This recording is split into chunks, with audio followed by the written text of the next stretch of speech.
Kumusta mga tol? Ito nga pala si Kabayan para sa Kabayan Review Channel. Kumusta na ang mga buhay-buhay natin ngayon? So, ngayon, MGCQ na. So, meron na tayong access ngayon. Medyo maluwag na. May access na tayong pumunta sa iba't ibang mga probinsya at makapag-road trip. Bukod pa doon, nagsimula na ang riding season. So, after ng September, medyo maulan pa ngayong September, October hanggang March, medyo presko pa niyan. Bukod sa presko, maraming mga holidays. So, masasabi ko para sa akin, masasabi kong isa na tong simula na to ng riding season. Bukod sa riding season to, marami rin tong mga long holidays. So, magagamit natin yung mga araw na yon para makapagplano tayo ng motorcycle trip o road trip o motorcycle tour. At may mga iba dyan na nagpaplano ng Luzon Loop, Mindanao Loop o Philippine Loop. So, ngayon mga tol, pag-usapan natin ngayon kung ano ba yung mga bagay na dapat nating dinadala kung tayo ay mag-long drive o road trip. So mga tol, wag na natin masyadong patagalin. Simulan na natin sa number 1. Number 1, documents. Ano-ano ba yung mga dokumento na dapat nating dinadala pag tayo ay mag-long motorcycle trip?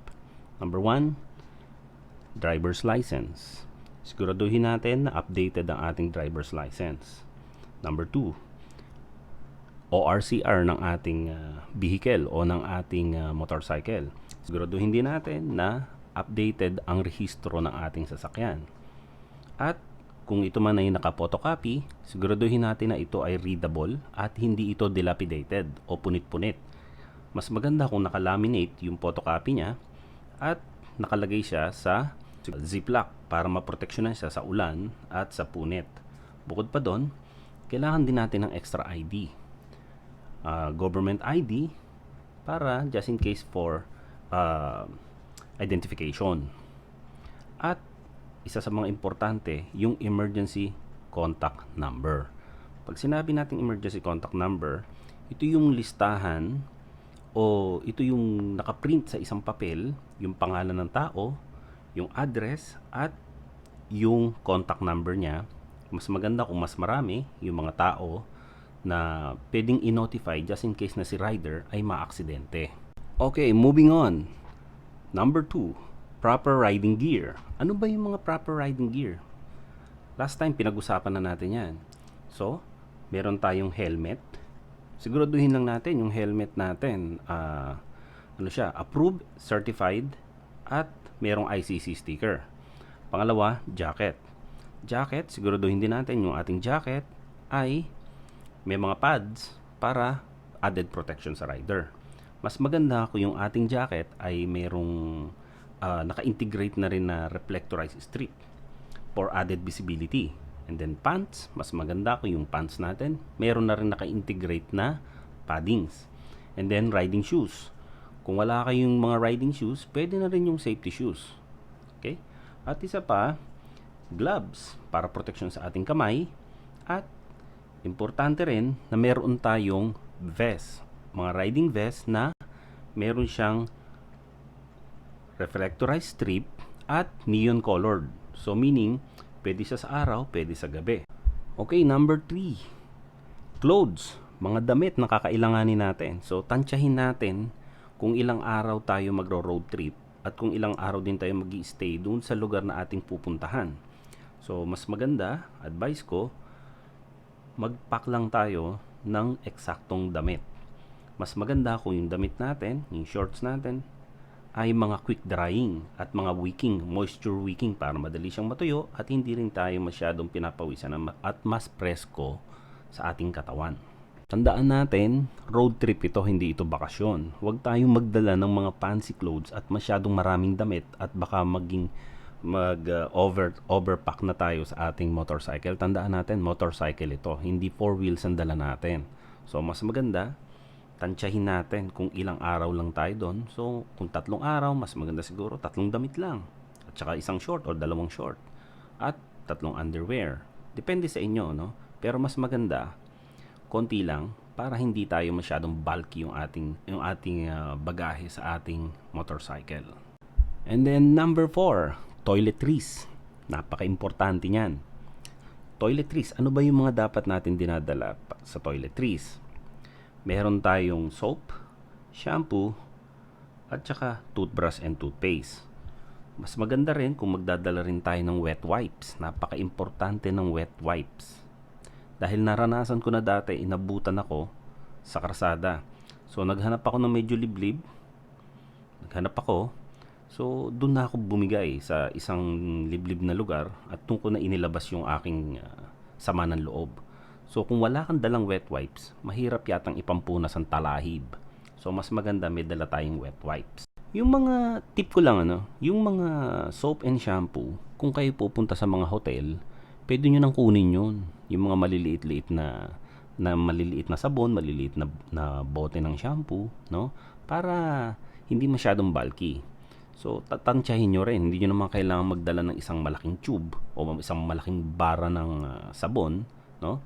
So, pang personal lang, kahit yung maliliit lang yung mga nakukuha sa mga hotel at yung mga nakukuha sa aeroplano, yung mga pinamimigay nila doon. So, ipon-ipunin nyo yun. Pwede nyo gamitin yun pag nagta-travel. Okay, para naman sa number 5, medicine kit or first aid kit. Ano ba yung medicine kit? Medicine kit, kung halimbawa yung isang rider, meron siyang maintenance na gamot, so pwede niyang dalhin yon. Kasi minsan, baka hindi natin masabi na yung pupuntahan natin ay malayo ang mga butika, no? Bukod sa malayo ang butika, baka mamaya hindi available yung kanyang maintenance na gamot. So, mas maganda, tansyahin natin kung ilang araw siya mag-i-stay doon, tansyahin natin kung ilang piraso ng gamot yung kanyang dadalhin. And then, bukod pa doon, kailangan meron din tayong tinatawag na IPAC. IPAC means Individual First Aid Kit. So, first aid kit, ano ba yung mga dapat dalhin sa first aid kit? Meron tayo dito nga bandage, band-aid, no? Depende sa inyo kung paano nyo siya isa-set up. Next time, i-explain ko sa inyo kung paano mag-set up ng first aid kit, no? Yung aking personal na first aid kit. Pag sinabi kasi natin first aid kit, nandiyan yung para sa sugat, kagat ng insekto, mga nalapnos na balat, tourniquet, at mga eye flash, yung panghugas sa mata pag napupuwing, at samahan na rin natin siya ng sunscreen at insect bite or mosquito repellent.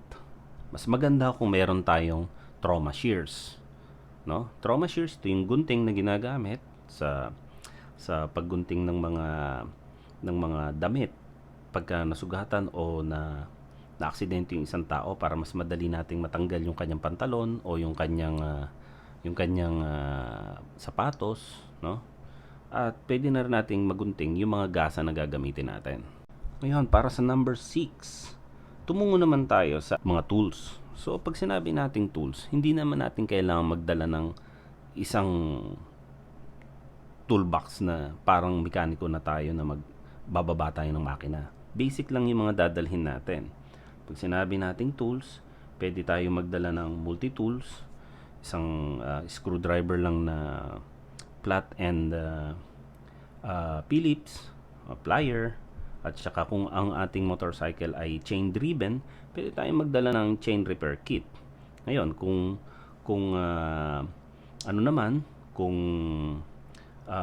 belt driven naman, so pwede tayong magdala ng kit para sa pagtanggal ng panggilid o babaklas ng panggilid. Pwede rin tayong magdala ng pambunot ng spark plug. So, mga basic tools lang yung dadalhin natin. Importante rin na magdala tayo ng food and water. Pagkain, pag-usapan natin. Hindi naman kailangan na magdala tayo ng maraming pagkain. Tulad ng kanin, ng ulam, na nakakaldero, na naka-tupperware. Tandaan natin, road trip ito. Baka abutan tayo ng sama ng tiyan sa karsada.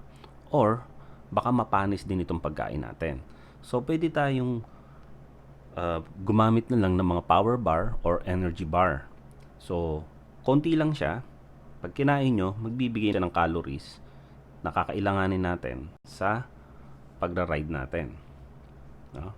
Dahil yung pupuntahan naman natin, sigurado namang may mga restaurant doon at kainan. So, in between lang ng travel natin, sinumpong tayo ng gutom at panghihina, pwede tayong bumili ng mga energy bar. Dalhin natin. Or, sa iba, yung mga nagma-mountain bike o mga nagbibisikleta, na pwede naman yung Cloud9, no? So, pwede na rin yung mga pagkain na nagbibigay sa atin ng energy. Okay? At sa tubig naman, mas maganda kung meron tayong lalagyanan, no? Meron tayong mga flask na insulated para ma-maintain yung kanyang temperatura na hindi siya iinit. So, pagdating natin sa isang tindahan or ano, pwede natin siyang i-refill. So, pwede rin tayong magdala ng mga hydration bag or yung ginagamit ng mga nagmamotorad at saka mga adventure bikes. Gumagamit sila ng mga backpack na meron ng kasamang bladder at bike bulb, no? Pwede rin nyo rin gamitin yung ginagamit ng mga nagma-mountain bike. Siya siyang maliit na backpack na meron na rin bladder sa loob. At pwede nyo na rin siyang lagyan ng iba't ibang mga essentials ninyo doon. Communication devices. Pag sinabi natin communication devices, meron dalawang klase yan. Yung una, yung local communication natin. Pag sinabing local, within the group lang. Tulad halimbawa ng radio, no? Walkie-talkies, para within the group lang. Kasi minsan, pagka nandun na tayo sa venue o sa lugar na sa destination natin, minsan nagkakawatak-watak na yan. May kanya-kanyang pupuntahan yan, may kanya-kanyang mga papasyalan nila. So, para madali natin sila makontak, just in case na aalis na, no? So, pwede tayong gumamit ng radio or walkie-talkie dahil minsan, kung cellphone ang gagamitin natin, baka mamaya, yung lugar na yon mahina ang signal. So, mabilis pa rin sa communication ng radyo. And then, pangalawa naman ay cellphone, no? Cellphone naman, para naman magamit natin yan in case of emergency. Para ma-notify natin yung mga kamag-anak natin o yung kamag-anak ni rider na nasa bahay kung ano man yung nangyari sa sa rider na yon. At bukod pa doon, no? Doon sa cellphone, mas maganda kung smartphone yung dala natin, pwede natin siyang lagyan ng application na Light 360, no? Yung Light 360 nga pala, ang kagandahan ng Light 360 na app sa smartphone, automatically mano-notify niya yung kamag-anak nung rider na na-aksidente kasi meron siyang crash detection, no? Bukod pa doon, ang kagandahan nitong Light 360, makikita mo yung galaw ng tao at saka yung kanyang travel history, no? Makikita mo doon kung saan siya nagpunta at kung ano yung bilis niya. At makikita mo rin doon kung malolobat na siya at kailangan niya mag-charge. At pwede rin siyang gamitin as communication, pwede rin siyang mag-text through Light 360. So kung halimbawa, magra-ride yung asawa ninyo at gusto niyo malaman kung talaga magra-ride siya o pupunta siya sa EB o kung saan man siya nagpupunta, install nyo pareho yung Light 360 sa phone ng asawa nyo at sa phone ninyo para makita ninyo o malaman ninyo yung mga whereabouts ng inyong mister. At isa pa, siguraduhin natin na meron tayong load. Okay? Siguraduhin natin na may load ng data ang ating phone. Ang ating kung ano man yung network provider natin sa ating phone. Okay? Spare keys. Importante na dala-dala rin natin yung ating spare keys. Baka mamaya kasi mawala natin yung ating susi. At least meron tayong backup. No? Pwede natin siyang ilagay sa ating bulsa, no? Kasama ng ating mga abubot sa ating bulsa or ipasok natin sa loob ng wallet natin, no? Or pwede natin siyang ikwintas just in case na malaglag yung ating susi o kaya naman malak sa loob ng compartment ng ating motor. Meron tayong backup. Pera, cash.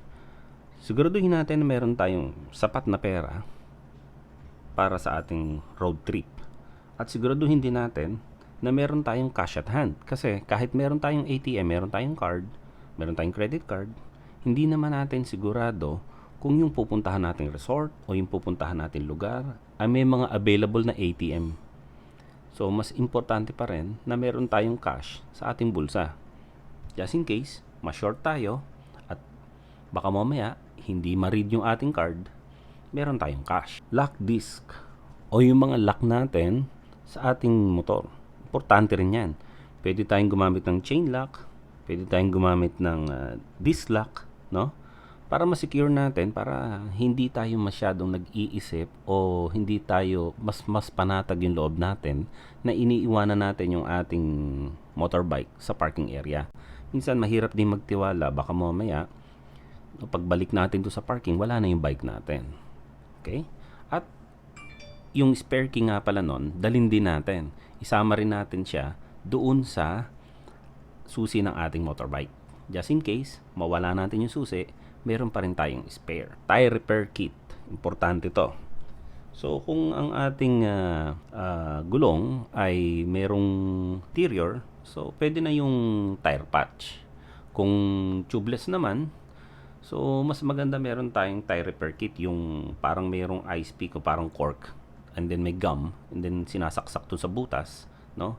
Kasi baka mamaya yung pupuntahan natin malayo ang vulcanizing shop, or baka walang vulcanizing shop. At least meron na tayong bitbit. Maliit lang naman to, so hindi naman hassle bitbitin. Magdala rin tayo ng extra belt para sa ating kung ang dala nating motorbike ay belt driven, no? Magdala tayo ng extra belt just in case na maputulan tayo ng belt, meron tayong spare. Magdala na rin tayo ng extra spark plug, tsaka mga extra bulbs just in case mapundihan tayo, no? Meron tayong pamalit. Baka mamaya yung pupuntahan natin, malayo pa yung lugar kung saan tayo pwedeng bumili. So, mas maganda na meron tayong dala para hindi hassle. Lalo na kung ikaw ay solo ride, mas maganda sana kung group ride, walang problema. Pwede nating utusan yung kasama natin, pwede tayong makisuyo, no? Or kung yung kasama natin, meron din siyang dala. So, kahit papaano, hindi hassle. Kaso kung ikaw lang ay mag-isa, advice ko na magdala ka na ng belt, magdala ka na ng extra spark plug, magdala ka na rin ng bulb para sa ating ilaw. Ngayon mga tol, tumungo naman tayo sa mga miscellaneous, no? Sa miscellaneous mga tol, para sa akin, advice ko lang na pwede rin tayong magdala ng towing rope. Towing rope meaning yung tali na ginagamit sa panghila. Just in case meron tayong kasamahan o yung ating motorbike ay mag-breakdown, engine breakdown at ayaw nang tumakbo, so kailangan na siyang hilahin. So magagamit natin tong towing rope para mahila yan ng maayos yung ating motorbike. And then next is fire extinguisher. Ito namang fire extinguisher, meron namang maliliit nito kasi lalo na ngayon may mga nakikita tayo sa TV at sa na-experience ko rin, may nadaanan akong isang motorbike na nagliliyab. Kaso nga lang, hindi ko siya natulungan dahil hindi ko dala yung aking fire extinguisher dahil malapit lang naman yung biyahe ko, hindi ko na siya dinala. So, advice ko kung kaya pang dalhin yung fire extinguisher, na portable lang naman, magdala tayo. And then, duct tape. Yung duct tape, importante rin ang duct tape.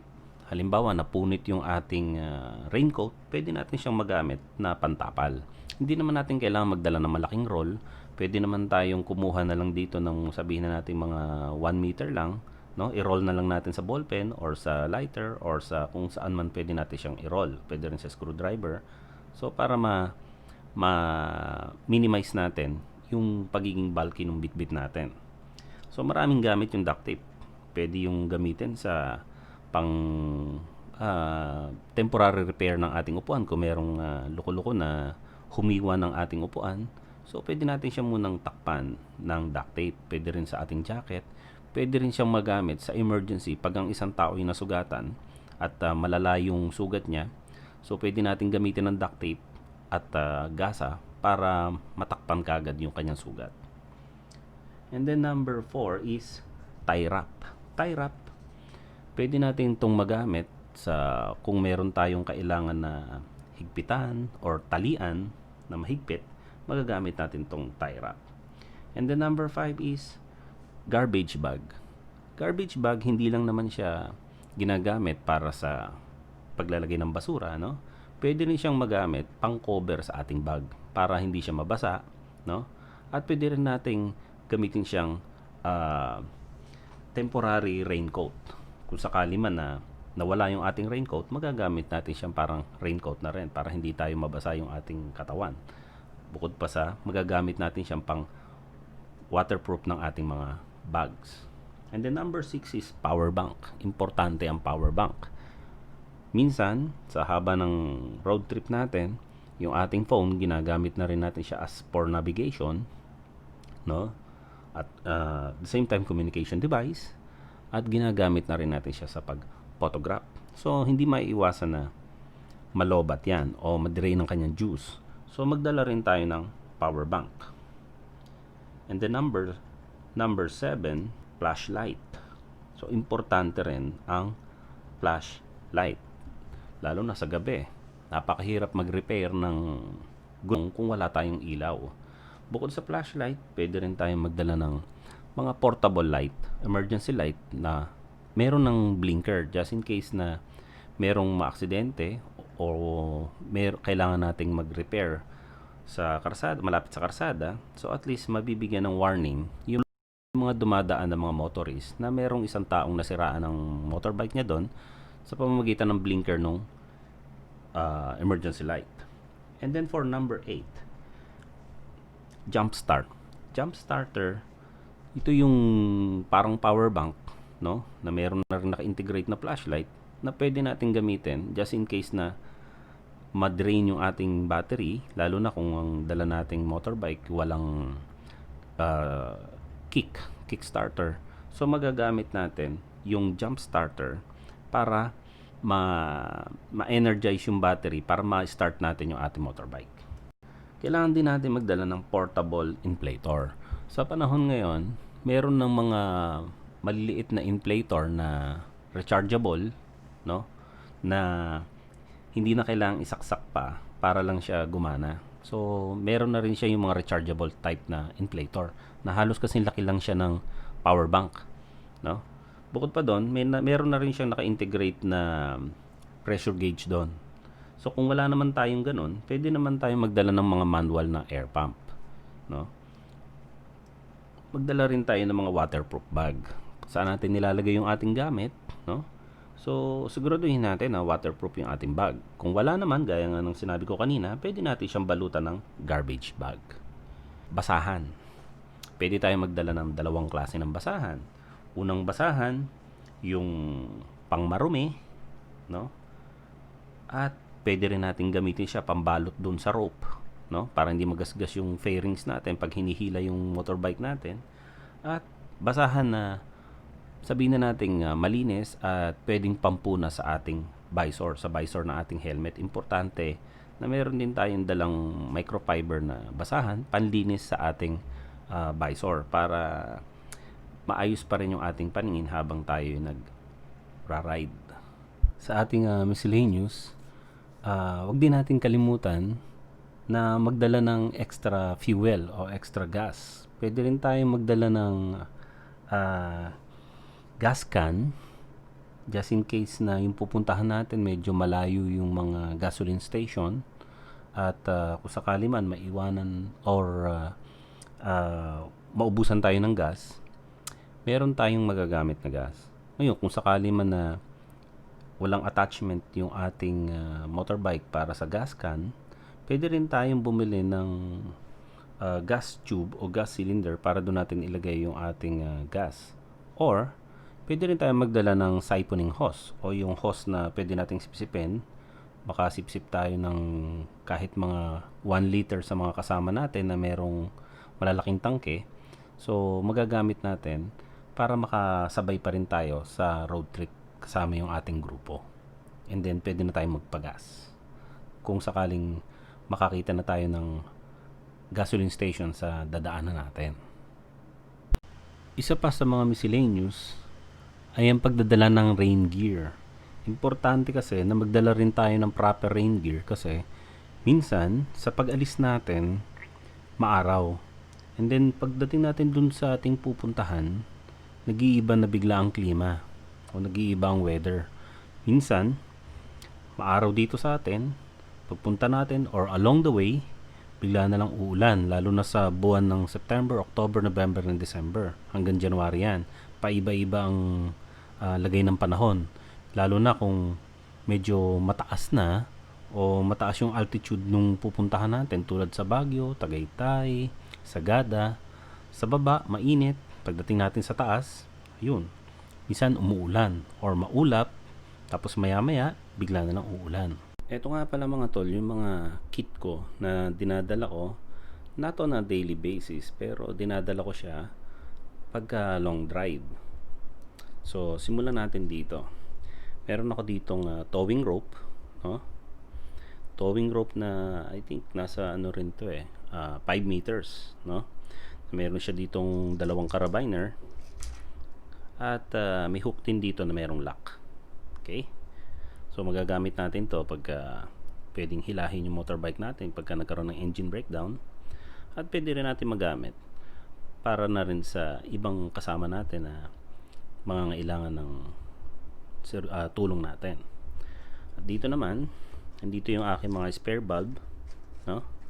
Just in case na mapundi yung ating bumbilya sa ating motorbike. Ito naman yung aking maliit na fire extinguisher, no? Ito mabibili nyo lang naman to sa mga hardware dyan sa na malapit sa inyo, tulad halimbawa ng All Homes, mga DIY shops, no? Mura lang naman to. So dinadala ko to hindi rin daily basis, pag long drive lang. At ito naman yung aking medicine kit, no? Sa medicine kit, meron tayo dito mga diatabs, ibuprofen, paracetamol, no? So meron na rin tong tweezer dito. So pwede nyo rin naman dalhin, pwede nyo rin bawasan, pwede nyo rin dalhin lahat. Nasa sa inyo kung ilang araw yung trip ninyo. Okay? Yan. Ito yung kanyang pouch. So clamshell, bukas nyo, nandiyan na kagad, makukuha nyo na, easy access. So next time gagawa ko ng separate vlog para dito. And then dito naman, nandito yung ating flashlight. So itong flashlight na to, 1000 lumens yung kanyang maximum output, at the same time rechargeable din siya dito. Okay? Bukod pa doon, meron din siyang SOS mode, at saka may blinker din siya just in case na kailangan natin mag-attract ng attention sa isang emergency. At dito naman yung aking multi-tool. Isa siyang Leatherman sidekick, no?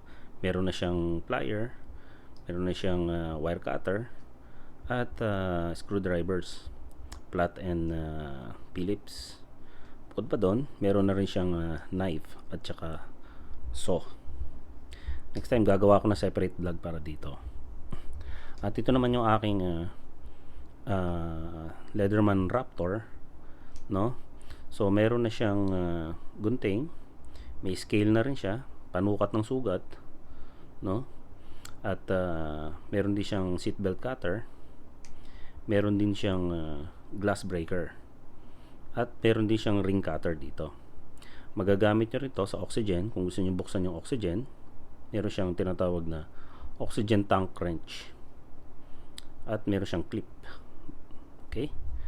At ito naman yung aking emergency kit.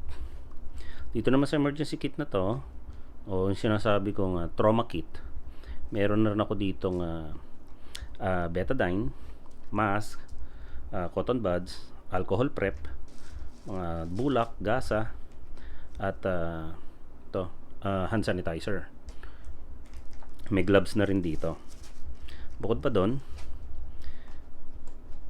ito yung pinaka holster nitong ating trauma shears. Bukod pa doon, meron din ako ditong marker, no? Para sa pwede nating sulatan yung kung ilang minutes, kung anong oras natin ginawa yung tourniquet dun sa tao. At meron din tayo ditong meron tayo ditong glow stick. Dalawang glow stick na pag binrake natin and then shinake natin, magliliwanag siya. So pwede natin to magamit sa emergency, pang attract ng attention sa ibang motorist. At dito naman, meron ako ditong Gerber na maliit na knife, at saka Swiss Army knife na multi-tool, at whistle. In case of emergency, hindi makasigaw si rider, aksidente siya, so pwede siya makapag-whistle para maka-attract siya ng attention, lalo na kung solo ride lang siya. Ito naman, meron ako ditong paracord, just in case na kailangan na pantali, may magagamit tayo. Ito naman marker, gaya ng sabi ko kanina, para maisulat natin yung oras kung kailan natin pinerform yung tourniquet. And then sa communication naman tayo, dito naman yung ating walkie-talkie or radio. Ito naman, cellphone tsaka iWatch. Dito naman sa cellphone na to, pero kasi siyang sa iOS kasi sa iPhone, meron kasi siyang emergency mode na pag pinindot mo to, tsaka dito ng sabay, no? Lalabas yung medical ID.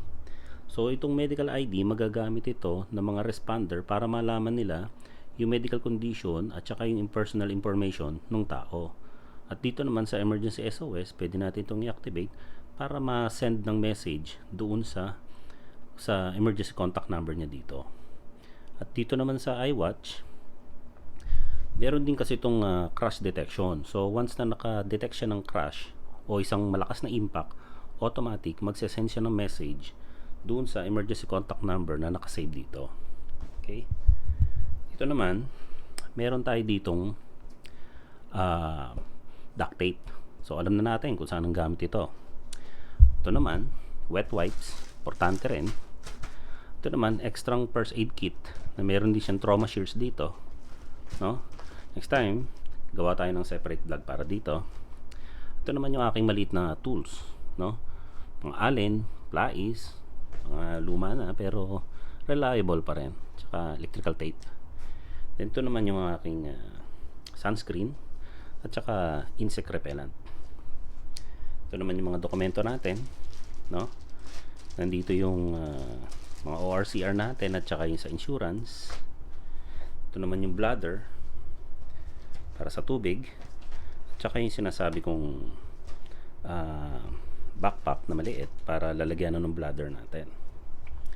Ito naman yung ating mga toiletries, no? Mga toiletries na naipon natin mula sa eroplano at saka sa mga iba't ibang hotel. By the way, ito nga palang pouch niya na to is from Kenya Airways. Yan. Kenya Airways. So nakuha rin natin yan sa eroplano. So inuwi na natin, sayang naman. Pwede rin natin gamitin na pang individual packing ng ating gamit. Ito rin naman ay galing naman sa Canada Airways, no? Kinuha na rin natin para magamit natin dito. Okay? Ito naman yung ating jump starter. Jump starter na pwede rin siyang pang-charge, no? Dahil meron din siyang power bank capabilities. So, pwede mag-charge ng laptop, no? Mag-charge ng cellphone at pwede rin mag-charge ng flashlight natin. So meron siya ditong charging block para dito at ito naman yung iba't ibang mga adapters kung iba't ibang klase ng unit yung i-charge natin. Dito rin para naman sa iba't ibang klase ng cellphone, no? At ito naman para sa pagja-jump start ng baterya ng kotse at motorbike. Ito naman yung ating travel towel. Microfiber na travel towel na maliit lang siya pero pag binuksan natin, so super absorbent yan. So madali rin siya matuyo. Ito naman yung ating mga energy bar, power bar natin. Okay. Ito naman yung ating basahan, panlinis sa ating microfiber rug. Pwede natin panlinis sa visor ng ating helmet. At dito naman aking backpack, no? So gagawa na lang ako ng separate vlog para dito. So yung aking air pump nasa hiraman pa, so hindi pa siya nakakauwi. So pagka dumating na siya, gagawa na lang ako ng separate vlog para doon. So yan lang yung mga kit na yan mga tol. So hindi naman siya, mukha lang siyang marami dahil nakalatag, pero pag yan ay na-impake na, maliit lang yan. So kasyang-kasya lang siya sa compartment ng motor natin. At ito pa pala, bago ako makalimutan, yung isa sa mga dinadala ko just in case na pagpawisan ako sa helmet, so nilalagay ko siya, halimbawa papahinga na kami overnight, so nilalagay ko siya sa loob ng helmet para i-absorb niya yung moisture tsaka yung amoy dun sa loob ng helmet. So yun mga tol, hindi ko naman ina-advise na dalhin nyo lahat yun, no? Dahil group ride naman kayo. Pwede naman ninyong pwede naman yung spearhead ninyo o yung leader ng inyong pack mag-designate kung sino yung magdadala ng bawat isa. Para hindi rin kayo masyadong full pack sa inyong mga bagahe. So, kung makakapag-invest tayo sa ating motor for aesthetics, no? Sana makapag-invest din tayo para sa sarili nating safety. Bukod pa doon, ano man yung sasakyan mo, mapa motorbike, tricycle, jeep, o di kaya naman ay kotse, van, so mas maganda na rin na meron tayong emergency kit just in case na magkaroon ng aberya sa ating travel, meron tayong magagamit. Sabi nga nila, it is better to have it and not need it than to need it and you don't have it. Meaning, be prepared. Maging prepared tayo. So, yan mga tol, no? Salamat sa panonood sa aking video at sana may natutunan kayo. At kung nagustuhan nyo yung video na to, paki-hit like na lang at comment na rin kayo sa baba kung may mga nakalimutan ako at kung meron kayong mga gustong idagdag at pag-usapan natin. Bukod pa doon, kung meron kayong tanong kung saan nabili yung mga to, mag-comment lang kayo. At kung nagustuhan nyo pa rin itong video na to, please paki-subscribe na rin. Thank you and safety first.